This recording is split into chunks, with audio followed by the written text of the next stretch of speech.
Considering private member statements, I call the member for Shellharbour. Thank you, Speaker. In June, I took the opportunity to briefly acquaint the House with the very disturbing allegations about incidents of bullying, sexism, discrimination and harassment within the workplace culture of Fire and Rescue New South Wales. In my remarks, I quoted from the statutory declarations and other material which was published in the Illawarra Mercury, both from the former and serving Fire and Rescue New South Wales personnel. To any observer, the information contained in those statutory declarations and from the articles published in the Illawarra Mercury makes very disturbing reading. As members of Parliament, we rightly praise the work of all state emergency service personnel. They all do a tremendous job in safeguarding and protecting our local communities. And just as we praise them, Speaker, we also have an obligation in this place to ensure that they can do the crucial work in safe working environments. All workplaces should be free of any incidents of bullying, sexism, discrimination, harassment and violence. I also proposed in my June speech that the Minister for Emergency Services should call a parliamentary inquiry in the other place to investigate these very serious allegations. I am sometimes accused, Speaker, by members of the opposite of being a little too hard on the government in my speeches. But today I wish to extend some appreciation to the Minister, in particular for the way he has handled the matters raised in my earlier speech. It must be said that he was not too enthusiastic of my call for a parliamentary inquiry, but he has been most proactive and courteous in his dealings with me in trying to find a way to resolve these important issues. I thank the Minister as a matter of record. And I suggest to his other ministerial colleagues that they could possibly learn a thing or two from him on how to deal with controversial issues. I would also like to thank most sincerely the Fire and Rescue Commissioner, Greg Mullins.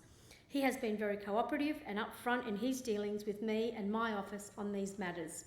I am convinced by his abhorrence of these allegations that have been made and that such conduct has in the past been a part of the workplace culture within Fire and Rescue New South Wales. Under his principled leadership, the workplace culture in Fire and Rescue appears to be changing for the better. The Commissioner has a big job and responsibility overseeing a workforce of over 7,000, including volunteers. I have said before that a KPMG report in 2010 made some damning findings about workplace culture in Fire and Rescue New South Wales. The report made 14 recommendations to reform this culture and they have all been implemented. But there do remain what I am terming as some serious legacy issues from that period which need to be finally addressed. The allegations made by the former serving Fire and Rescue personnel have been treated like a pinball, bouncing from one appeal agency to another. This has only strengthened the understandable frustration that they have felt that their claims have not been dealt with and addressed appropriately. Following very cooperative and productive discussions with the Commissioner and exchanges of correspondence with the Minister since my June speech, I consider we have, together, found a mechanism that will deal with these legacy issues once and for all. In lieu of a parliamentary inquiry, we have agreed instead to commission the former President of the New South Wales Industrial Relations Commission, Justice Roger Boland, to conduct a reassessment of each claim made by those individual Fire and Rescue personnel. As a former union official who has appeared before Justice Boland, I can indicate my confidence that he will deal with such cases fairly and comprehensively. Critically, it has been agreed that those individuals whose cases will be reviewed by Justice Boland can provide whatever new information and material they consider appropriate. Justice Boland's findings will be reported directly to the Minister.